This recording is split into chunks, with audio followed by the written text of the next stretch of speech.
scholars and participants. So our first lecture will be delivered by Shri Arya Ravidev Gupta ji.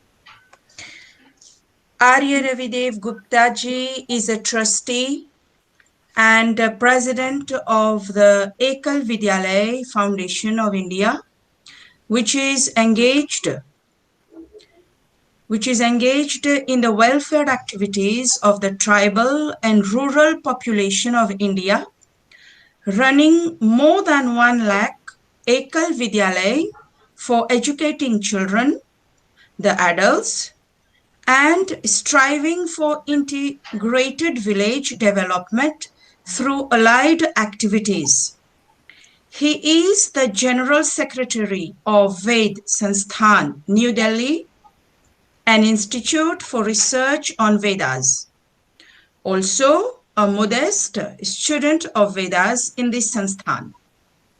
He is the patron of Dakshin Delhi Ved Prachar Mandal, a federation of 50 Arya Samaj in South Delhi for the propagation of Vedic mission.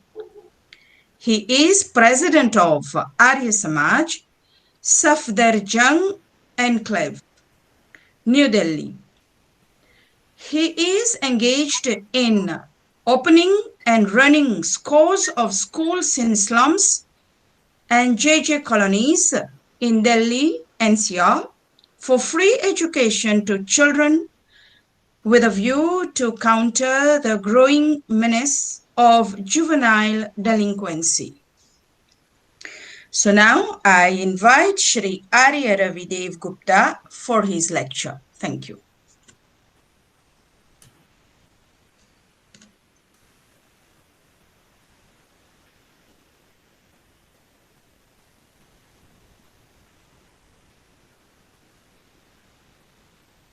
Hello.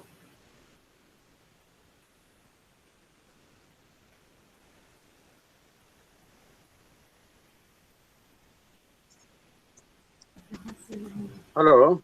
Yes, you are audible. Can you hear me? Yes, we can hear you. You start.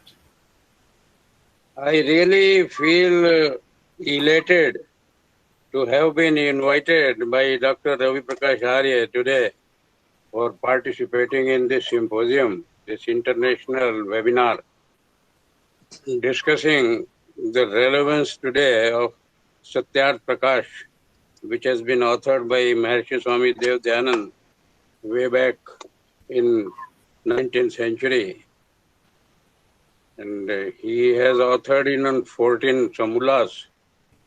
And this international symposium consisting of an August gathering, I feel that each of us is really interested to know that Swami Dayanand's works at that time are still so relevant that they can be a sort of a lighthouse for this entire community, the world community we mean.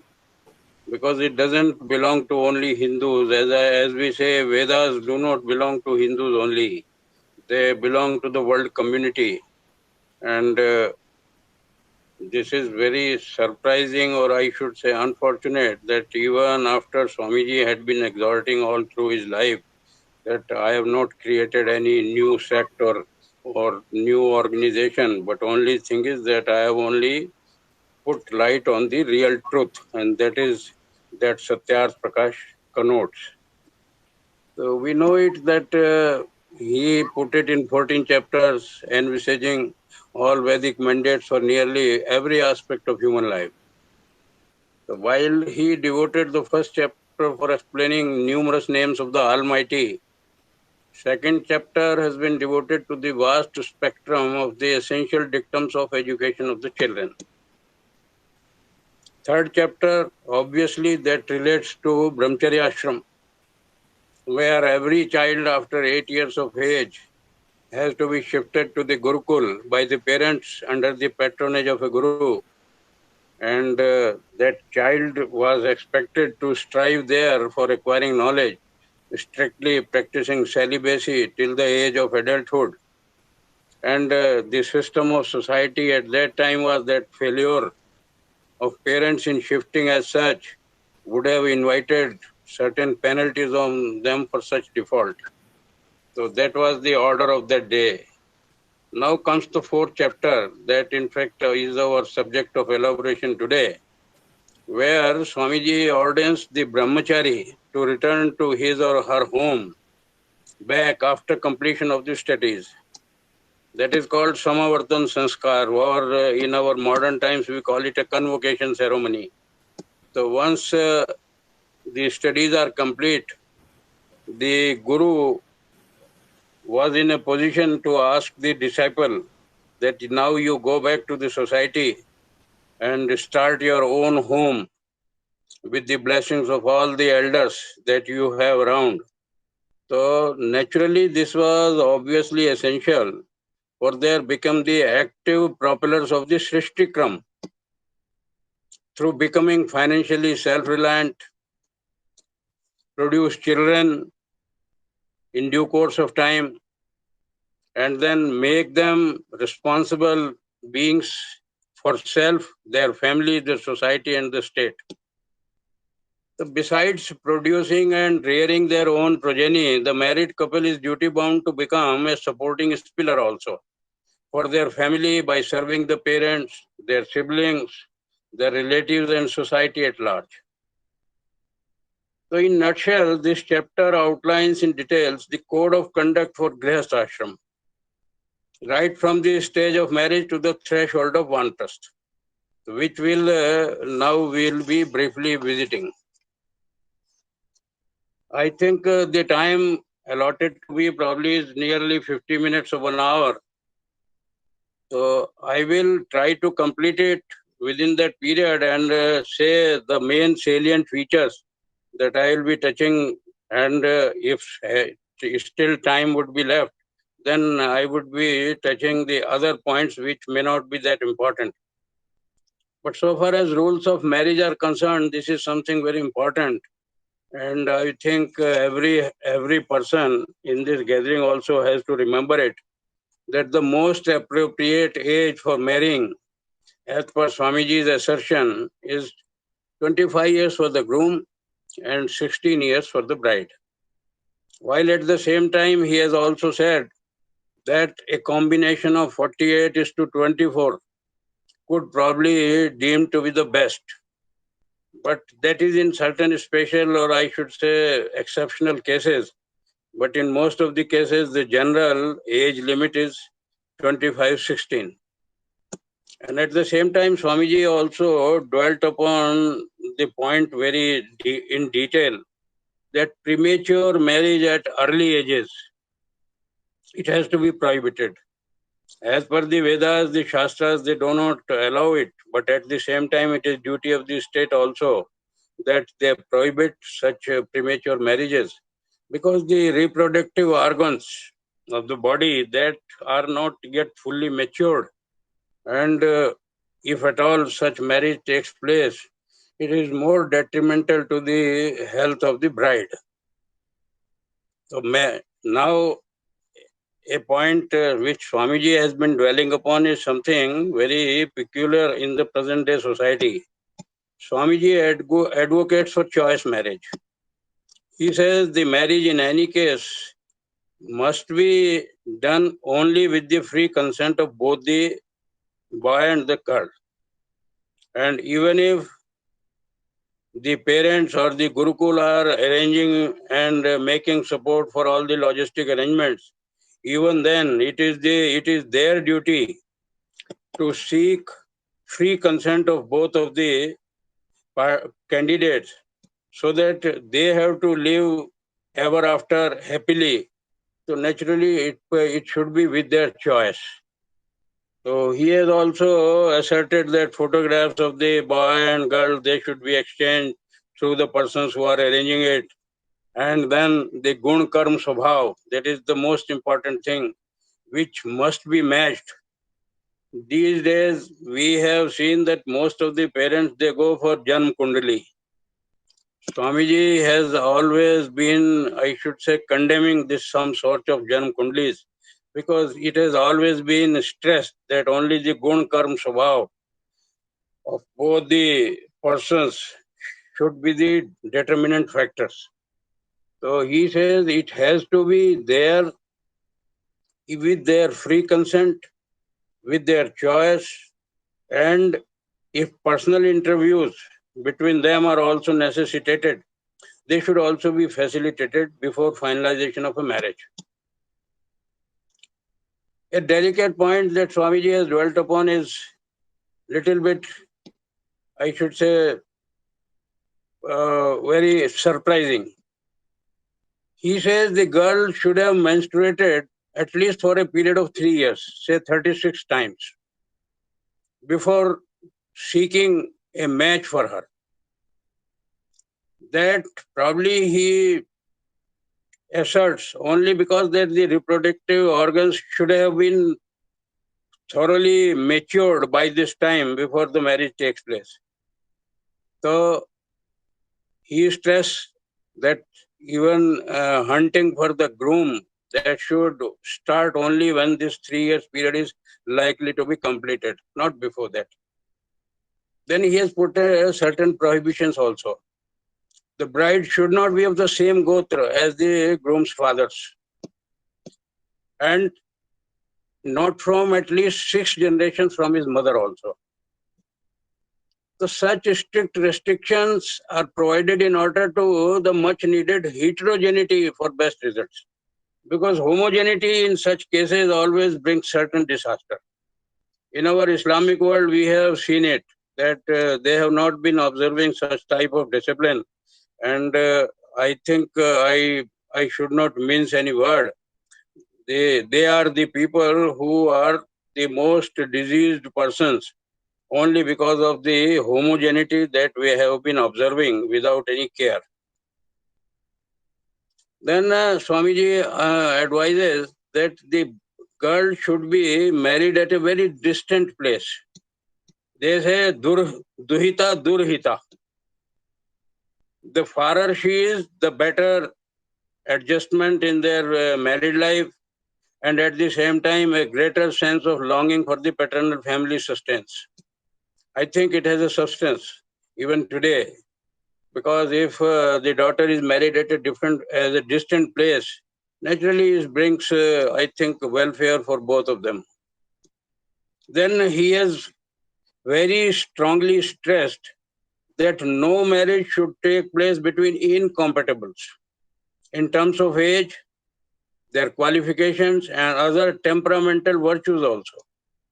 So these are certain things which probably Swamiji has been dwelling upon so elaborately that if somebody goes through all the provisions of Satyarth Prakash 4 Samulas, one certainly finds that Swamiji had been so particular about these nitty-gritties also.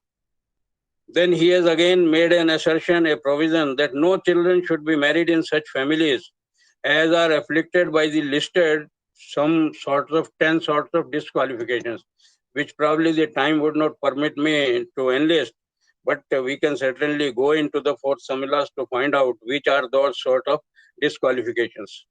So Maharshi very clearly asserts that till such time such provisions were strictly followed by the society, the sages and the royals, this nation had been continually progressing.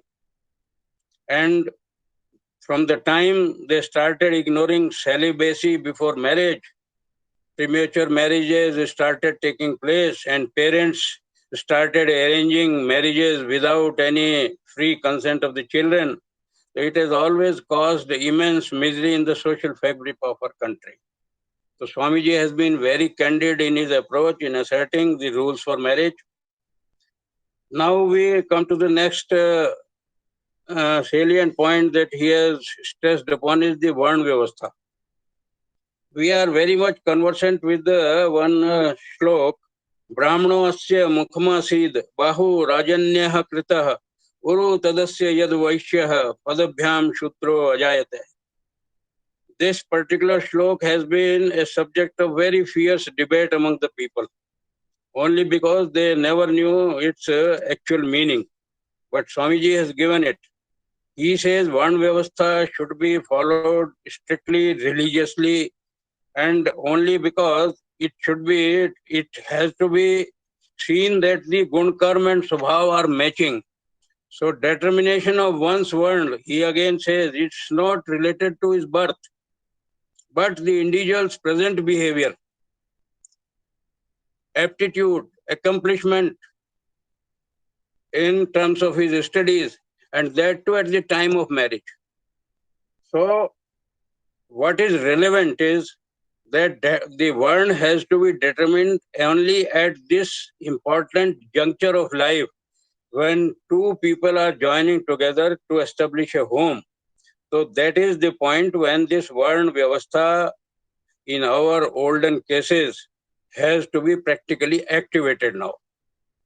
He says combination of girl's Raj and weary of the bride groom, that doesn't define the Varna.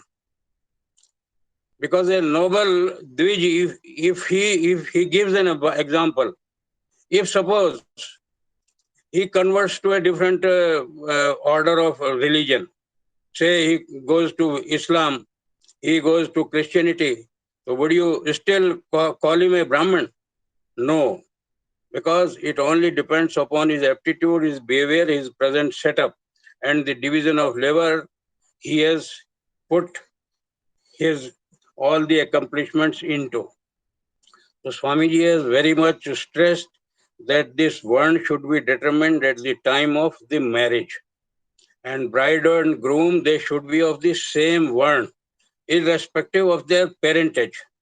Because parentage is the kul, it is the jati, or it is the, I should say, the origin, but it is not their Varna. The Varna is what the Guru might have determined on the basis of their aptitude, their behavior, while they have been staying in Gurukuls. So the Varna of both the persons, the girl and the boy, that has to be determined at the age of marriage. This is very important to be seen. Then he says we should ensure compatibility between the two, because they have to live happily ever after. So that's why when we are planning for their future life, so these things have to be given due importance. He says different ones have different requisite qualities also. He has listed certain 15 qualities for the Brahmin. Same time, 11 qualities for Kshatriya, 7 qualities for a Vaishya. I may not elaborate upon these qualities because the time again may not again permit. But so far as Brahmin is concerned, he has given one thing very, I should say emphatically, that the Brahmin should take donations and at the same time give donations also. Because in our society it has been a custom that the Brahmins are used to taking donations, but they have never been thinking of giving donations themselves. While Swamiji stresses is Brahman has to take and at the same time give donations as well. This is something which is very, I should say, appropriate for a Brahman's virtue of life. Similarly, he says Kshatriya, who has to have 11 qualities, he should be a Ganpati. Ganpati, the synonym is Vinayak also. So he says, who is a Vinayak?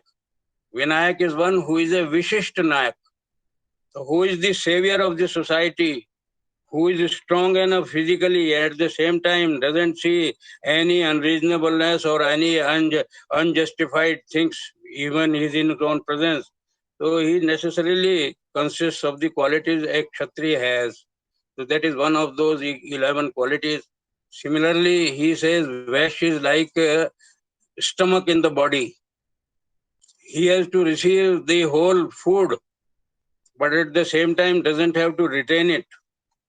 He has to digest it and nourish each and every organ of the whole body. And similarly, a Vash, he should also be like this among his 7 qualities. And so far as our Shudra Varna is concerned, they say they only need one quality. And that quality is being service oriented for the rest of the three varnas. And Samaj has also given them adequate honor, I should say, in terms of when we say somebody's feet, we do not say feet, we say lotus feet, charan kamal. Vandana भी अगर करते हैं तो we only say charan vandana. So that only signifies that even a Shudra is not considered to be inferior to any of the other varnas, because they are the persons who are responsible for giving the adequate assistance to all these, because in absence of an assistant, the efficiency is very much, I should say, decreased. Supposing a doctor is at a surgery table and he doesn't have any assistant beside him, he is inefficient. At the same time, even a warrior, a general, is inefficient if he doesn't have the assistants. And similarly, the Brahmins also. So assistance is something which makes you efficient, because efficiency in itself is an absolute, not an absolute term. It's a relative term.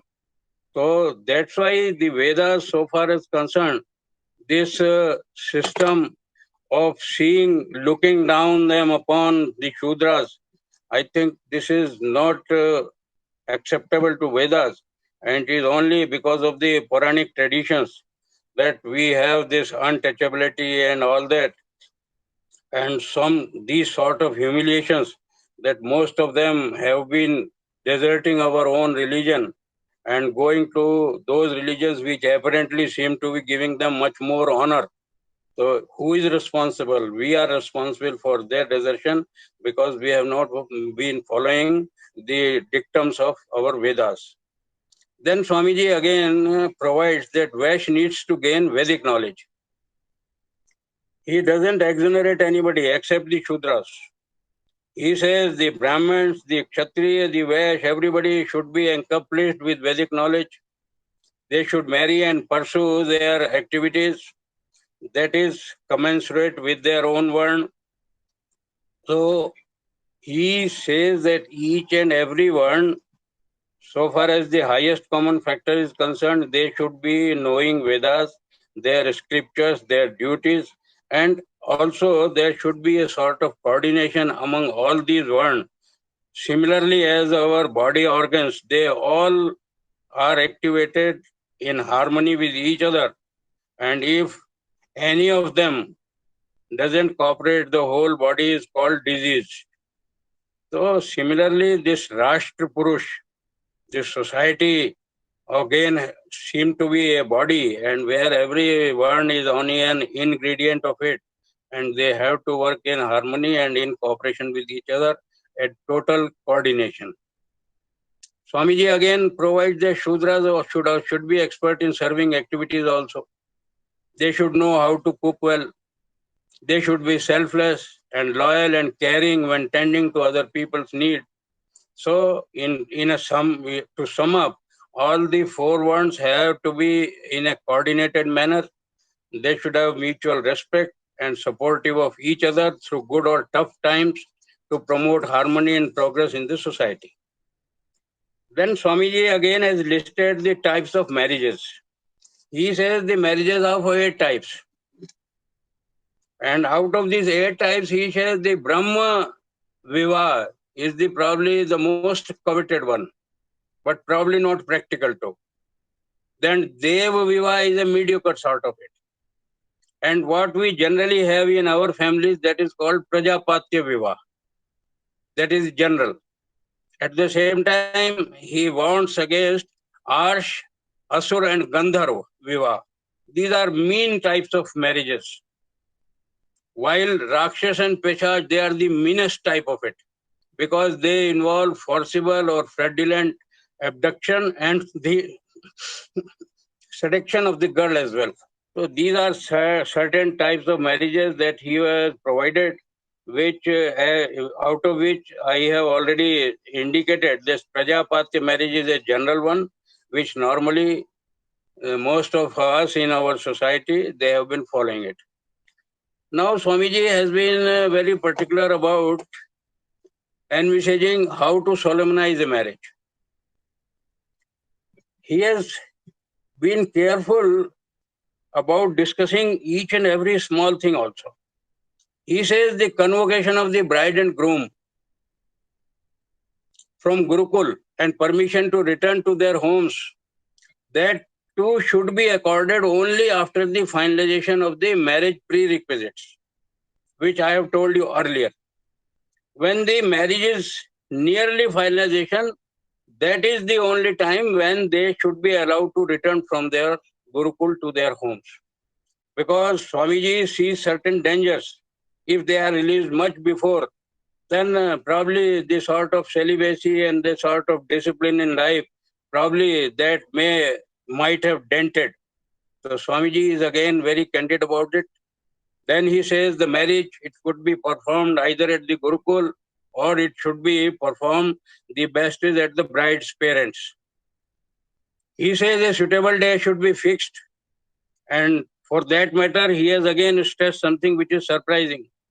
He says the day suitable is one before fixing a marriage where the bride has ceased to menstruate. These are certain things which probably people generally do not discuss. But Swamiji has not been mincing words.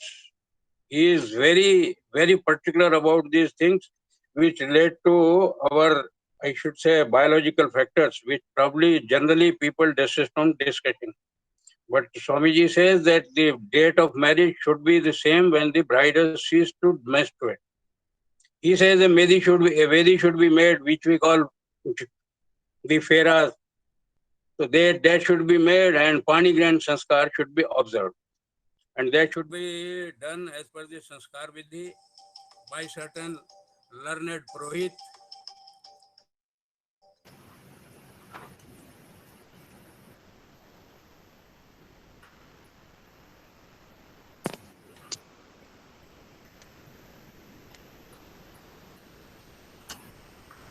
By certain learned Purohit, and all formalities again says they should be completed before midnight. This crossing midnight, Swamiji doesn't approve of. He says everything should be completed by 10 or 12 at the most. Because what he again insists, it is something again surprising. It raises everybody's eyebrow. He says the couple should be allowed to retire to bed and they are allowed to copulate as per the laid norms. And once the conception is confirmed, then he again lays out that there should be Punsavan Sanskar in the 4th month, Shimanto Nayan Sanskar in the 8th month of pregnancy, that should be done. At the time of birth of the child, the Jatkam Sanskar is to be done immediately. And he again advises that a mixture, a blend of honey and ghee, this clarified butter, I should say, that should be, the father of the child should write Om at the tongue of the newborn and says Om Vedasi. Then various other sanskars of the child, as have been provided in Sanskar Vidhi, they should be performed at appropriate times till or she goes to the Gurukul. Now Swamiji is again dwelling upon certain duties of the couple after marriage. He says the bride and groom should respect each other for all times. Greeting with fulfillment of all sorts of physical and material requirements of each other. Both have to be truthful, pleasing and dutiful towards each other as well as all the household chores as well. He again advises them to perform Sandhya and Agnihotra daily at sunrise and sunset, because Sandhya is the Sandhikal. So there has been a very clear prohibition that Sandhya should not be performed 3 times, because Sandhikal is only at the 2 times, when the sun rises or when the sun sets. That is called the Sandhikal. That is, so that way in a day of 24 hours, this is only 2 Sandhya Kal. So 2 Sandhyas have to be performed, and at the same time Agnihotra. Then he again stresses on one thing which our Vedas have been so strictly been exhorting, that the Grihasthashrami, they should always observe Panch Mahayaj. which we are all aware of it, but I will just give you a slight glimpses of what he has said. He said the Brahma Yajna, there should be studying of scriptures and refinement of the manners. It is called Swadhyaya. Swadhyaya of the Shastras, that comes in the category of Brahma Yajna. So in fact, that is Antakaran Shuddhi. Then he says, Dev Yaj, Sandhya, Agnihotra and other, these are for Paryavaran Shuddhi. Pitri Yaj, serving the parents, the grandparents, the great-grandparents, with all sort of their physical, mental and material needs. Such service, he again says that if it is done with all utmost respect, it is termed as Shraddh. And if it amounts to their thorough satisfaction, it is acclaimed as Tarpan. These are two terms which are very much debated, and I think the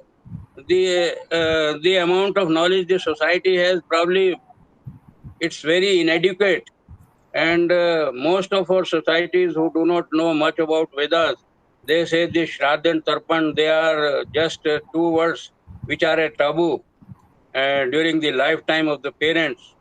And they only speak these two terms only and start waiting when they are not there. Then we will commit. Then we will observe Shraddha and Tarpan.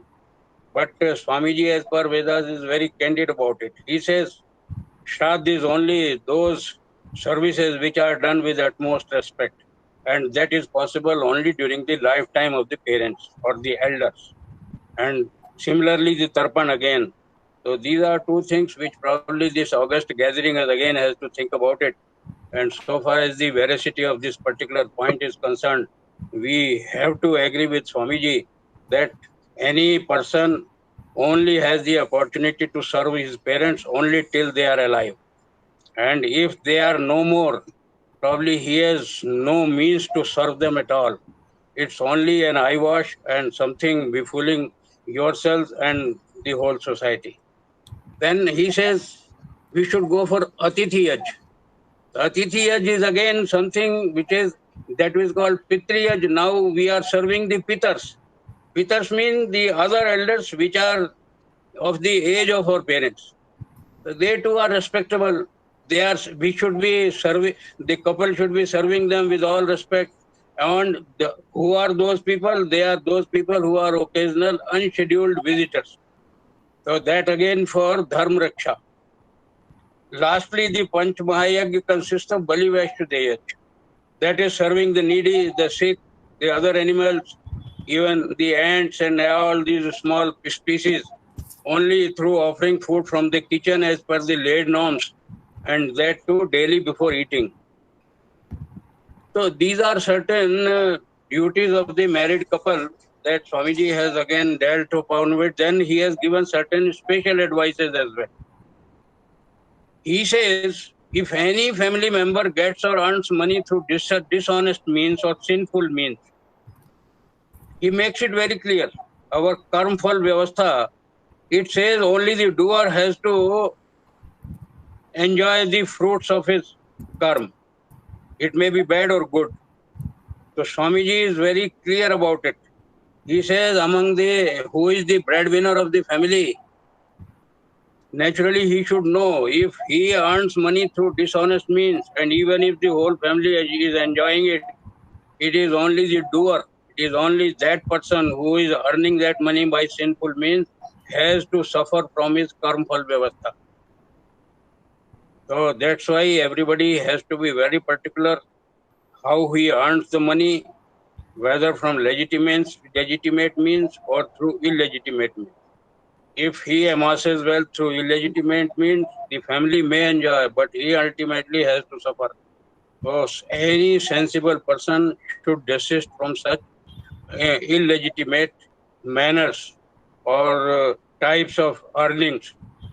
And we see that whosoever have not been successful in putting certain sort of discipline upon them, they have all been feeling so much of shame, so much of looking down upon, that in society they get dismissed and they find themselves in dust not before late. So far as the family has to be fed, it has to be fed only through legitimate means.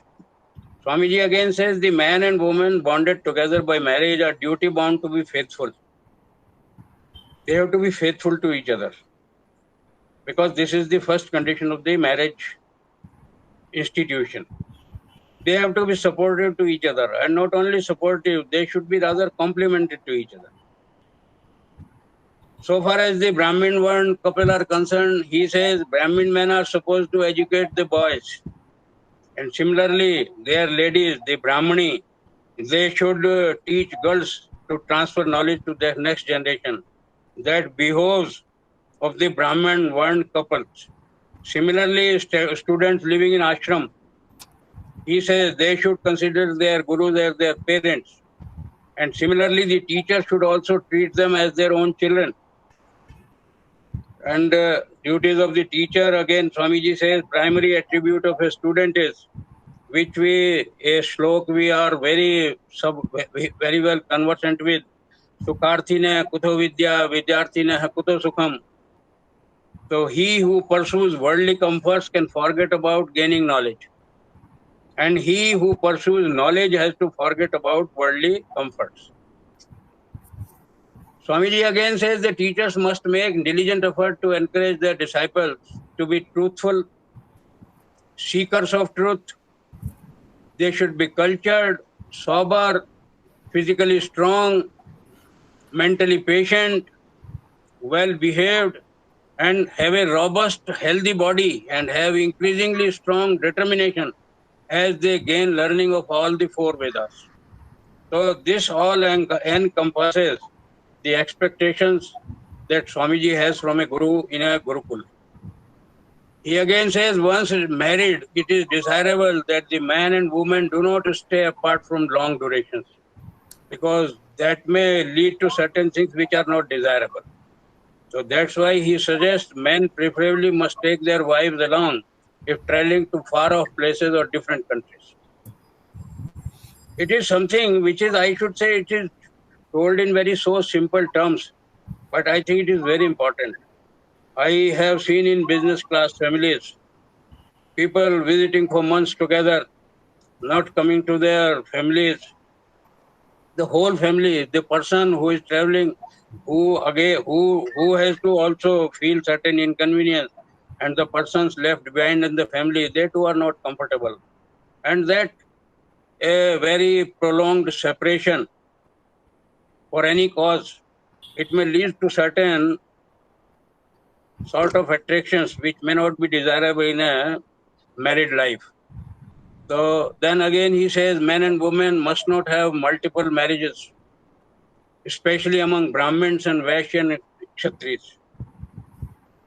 He advocates this monogamy and doesn't approve of this polygamy at all.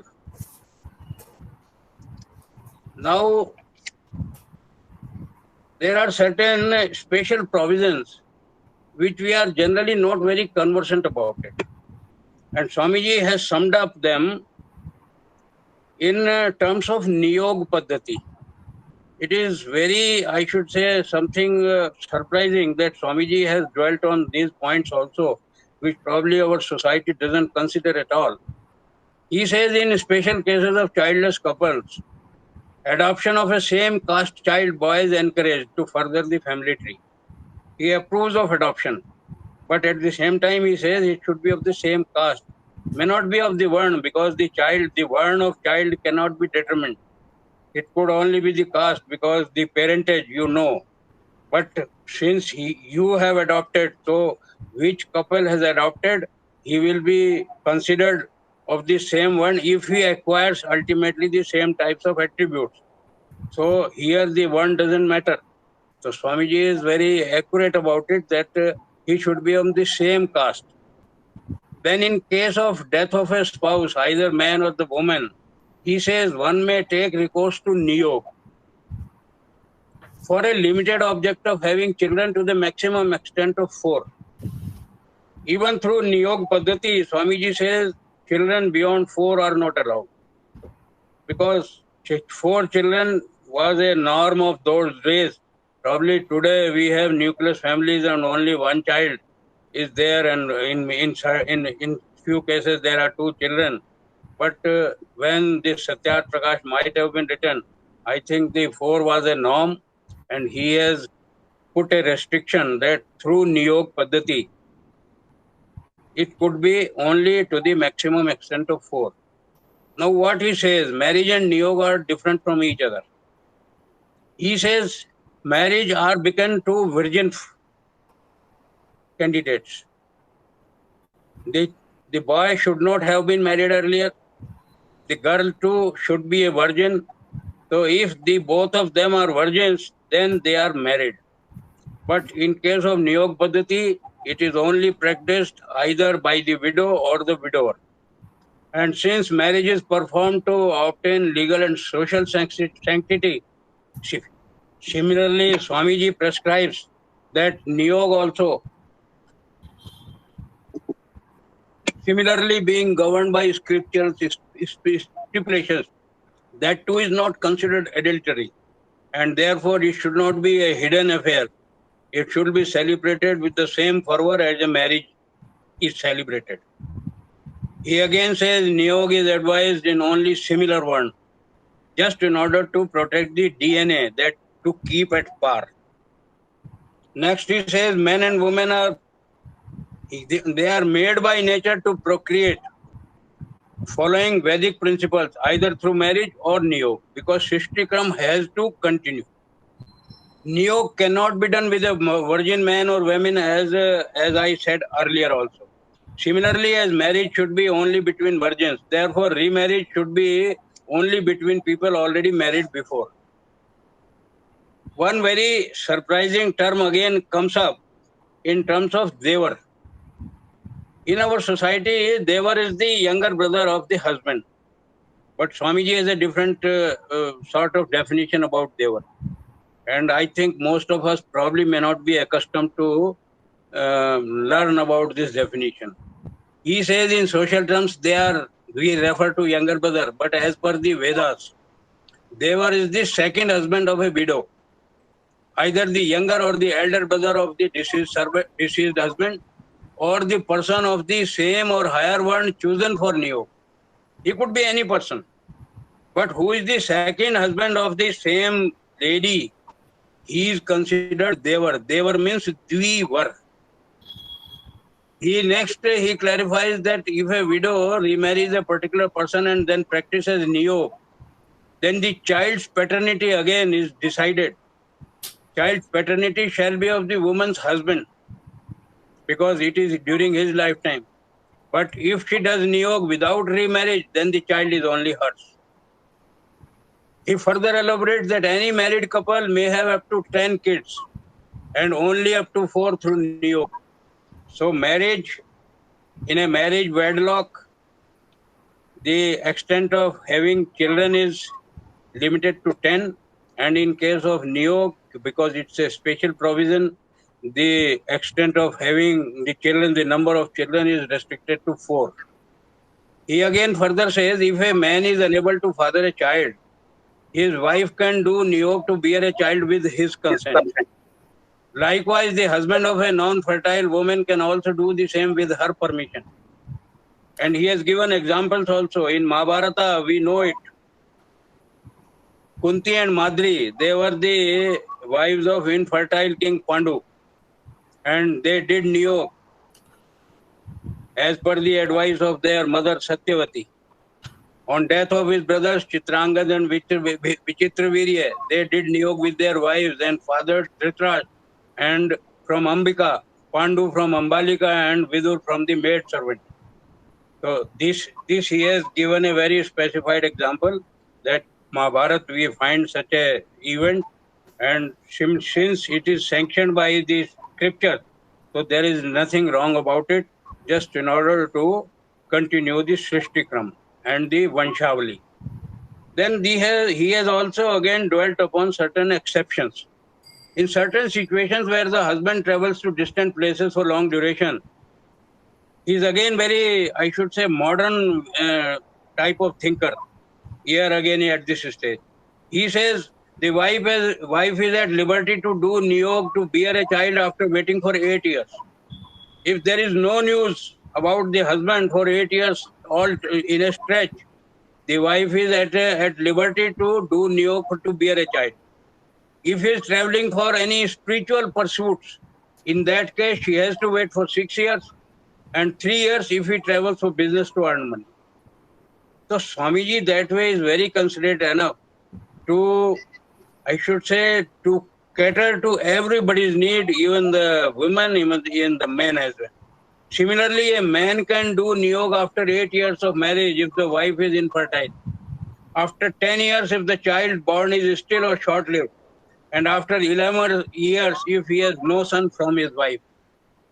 If the wife is all the time giving birth to girl child, so probably there has to be a son in any case, just in order to keep the wheel going. Otherwise, the Vanshavli may come to a seizure.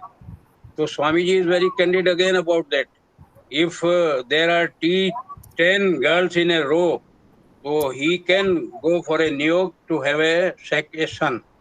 If any of the husband or wife is ill-tempered, sharp-tongued, disrespectful and abusive, then they have the option to leave the marriage and do niyog, to bear kids and take their family name forward. Swamiji again clarifies, an Orus, we know the Orus is the child born in wedlock rightfully. So he has a right to inherit his father's property and wealth.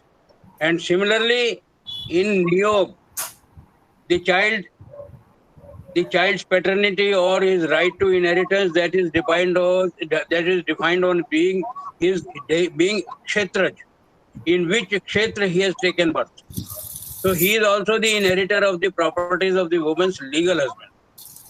So just as an uneducated, now there is a simple advice by Swamiji in very, I should say, interesting words. He says, just as an uneducated farmer too would not sow seeds outside his field because he knows it that the fruits will not be his. So any man who expends the seed of his tree-like supreme human body, he says this virya, this semen is the vital force, and that is the best type of seed which this society has, which this world has.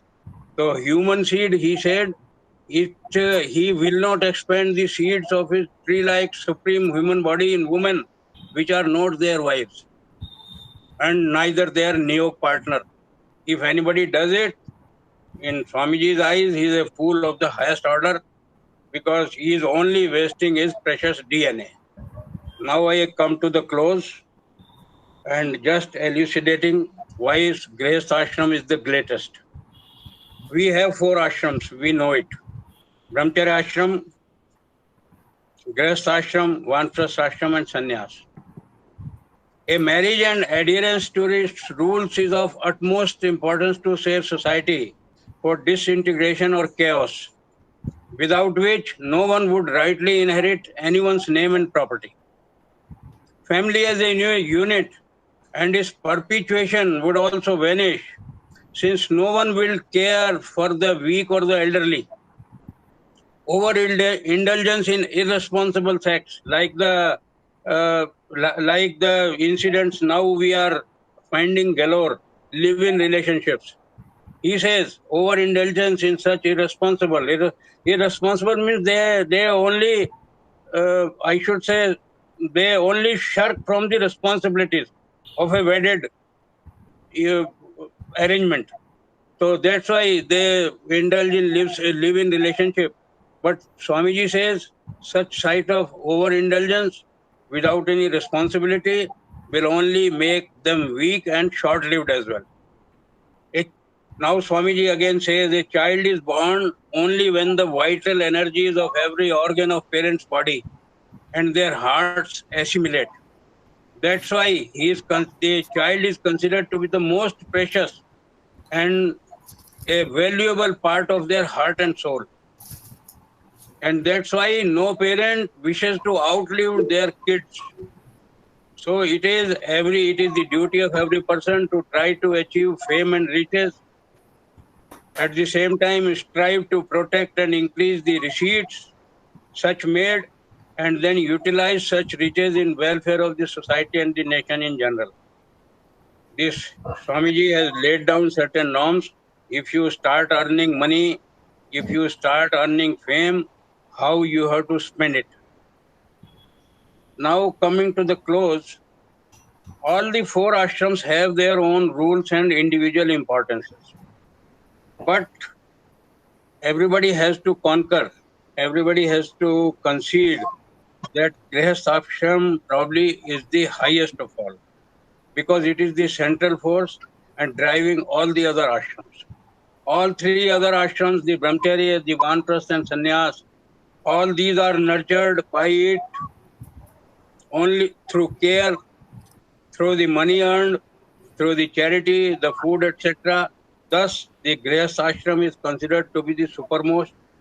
Without it, there would be no procreation, which essentially forms the basis of the very existence of these ashrams as well and the society in general. Now, finally, we have an example in this environment and this world also. All the rivers, Swamiji again says in those terms, all the rivers, big and small, they keep on meandering and they keep on moving till they join the sea. बोलते हैं ना कि सब नदी जो है उसका जो प्रिय स्थान है वो जब तक अपने सागर को नहीं मिल जाती तो वो अपने जीवन की सार्थकता नहीं मानती है। तो अंतिम जो लक्ष्य है वो उसका अपने प्रियतम को मिलना है। तो Swami ji says all the rivers, either big or small, they ultimately keep on meandering and moving till they join the sea. Which what does the sea does to them? Which in turn contributes to their perpetual existence through the eternal water cycle. So friends, I have just given a total substance of the chapter 4 of Satyarth Prakash, known as 4 Samulas, relating to Grihastha ashram. I have tried to summate it to the best of my ability, but things are never exhaustive. So whatever I could put before you, I think most of us are already aware of it. There is nothing new, but still it is like a refresher course when we know so many things in general and certain things in particular which probably do not afford to remember all the times. I am again thankful to the organizers of this webinar, in particular Dr. Ravi Prakash Arya ji and Dr. Vivek Kohli, who has invited me to present my views, and Dr. Ravi Prakash ji, who is organizing this international webinar, and all this people from all different countries, they are getting together just in order to forge out certain things which may be ultimately deemed to be profitable for the society. Thank So you.